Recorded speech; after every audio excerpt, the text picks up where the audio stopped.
Hello YouTube, I'm the Videogame robot, and today we're going to start a new series on this channel. The series is 5 Hidden Gems. When I started this channel, my focus was going to be to talk about lesser known games instead of just AAA titles, because a lot of these smaller games are very good experiences, as good as some of these very known games and very big games. But most of these hidden gems, if you will, are not as big to actually make a full review on them.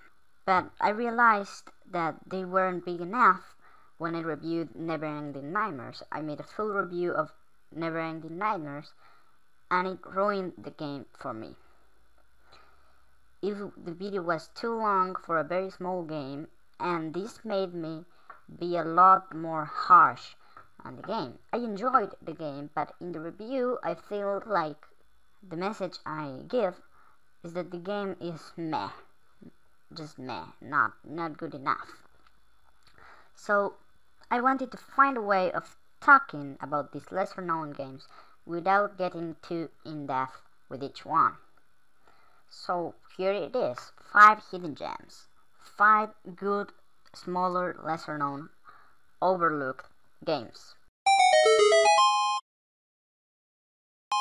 The first one is Knights of Pen and Paper. This game is a huge time waster, at least for me. This game is a tabletop game parody with turn-based combat and a lot of things to do and explore. You control a crew of 5 players playing a tabletop RPG, sitting at a table in front of their dungeon master. You can choose your character's classes and who they are in the real world. For example, you can have your grandma play as a paladin, you can have a little brother play as a rogue, the pitsy guy as a cleric, some Chewbacca kind of dude as something else, like a warrior, whatever. And there's a lot of different combinations within that, and they all have their different synergy and their own perks that you have to combine to find your style of play, to find your play style within the game, and that's very fun to do. And it did make me restart the game sometimes just to try another combination. That's very awesome. Another interesting thing that they did with this game is to give you the ability to create your quests and enemy encounters. These quests are pretty simple, but they work because you do them when you want, and you don't have to really look for them. They serve as a way to grind gold and experience.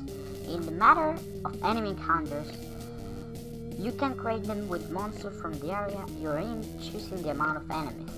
This gives you the possibility of fighting wherever monster you want at the moment you want, without having to wait for them to appear on random encounter like in so many RPGs. It also serves as the difficulty meter of the game. So if you're a very hardcore player and you think you can make the hardest encounters all the time, just raise the bar up to full difficulty.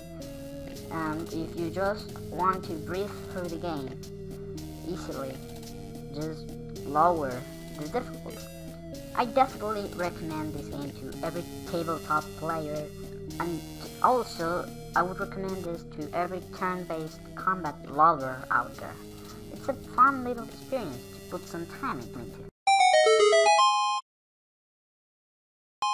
If Minecraft had a baby with Terraria, and then that baby had a baby with a roguelike game, and that baby had another baby with a platformer, and boom goes dynamite, you get Magicite. In this game, you advance through different randomly generated environments and different biomes with different monsters and different minerals and different crafting materials to upgrade your equipment and level up. You have a lot of different characters to unlock, and they all force you to play with different styles. Maybe one character is bad at melee combat but good with a bow, or good with spells, or a character is very balanced so you can mold him to play however you want. There's not a correct answer to what is the best class in the game, so it all depends on your playstyle. Warning, this is a very hard game, and you will be very frustrated when you die after making a lot of progress, and there's not really a way to take that progress onto your next run, like in Rogue Legacy or other roguelikes that adapt more to these modern times. This is a very punishing roguelike, but it is worth the struggle, I think, because it's not a very long game. So when you beat it, all the struggle, all the difficulty makes you feel even better about beating the game.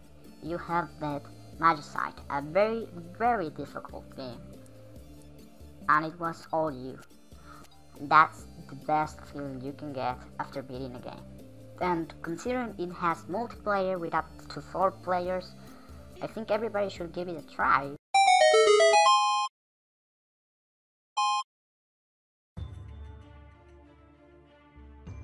Well, the third one is the Trine Saga. Saying saga is a little bit of an exaggeration because there's only 2 games, Trine 1 and Trine 2, but these 2 games are my favorite ones on this list. These 2 games are puzzle platformers with character stats, powers, item upgrades, and very fun combat, boss fights, and everything you would want into an adventure platformer. Both are also very beautiful games with amazing and atmospheric backgrounds, and there's also a story that is very straightforward and simple, but it does the job well to keep you entertained throughout the whole adventure. But the real thing about this game that makes it stand out and not be average is that you have 3 different characters all the time, and you can change between them. Each one of them have different powers and uses. There's a mage, an archer, and a warrior. The warrior has a shield and a sword. The archer, of course, has a bow, an arrow, and a grappling hook, and the wizard can spawn some boxes. Using the combination of these 3 characters is the way to solve almost every puzzle on this game, and it's very awesome. Well, I'm not going to talk a lot more about this game because I will make a full review, so let's go to the next spot. The 4th one is Dungeonland, a top-down perspective multiplayer dungeon crawler with action-packed combat against enormous amounts of monsters, where you can pick up to 3 classes, 3 very unique, very different playstyle classes. This game is also very difficult, except the newer versions have an easy mode. That's welcome, because that's the only way I can complete the level. Without teamwork, you're not going to last even a minute on combat in this game. Literally, you can die in a matter of seconds with some simple mistake. You have to manage your items, powers, potions, whatever you have, to have a great synergy with your teammates if you really want to get somewhere in this game. But the really unique thing about this game is that it has Dungeon Master mode. Well, there's 3 players that play the exact same game that I described before, but the other one is the Dungeon Master. You spawn monsters, use powers, and even take control of some previously mentioned monsters to stop the progress of these 3 human players that want to pass through your dungeon. That's so much fun. Even more if you're playing with friends and you're laughing at them. This game's idea is so good that the Fable Legends developer is copying their idea. Really, look for Fable Legends. It is the same thing, the same idea. The custom cast games. Do you like very simple adventure games and turn-based combat? Yes, you do. Do you like Halloween? Yes, you do. Alright then, this game is perfect for you. Perfect, I say.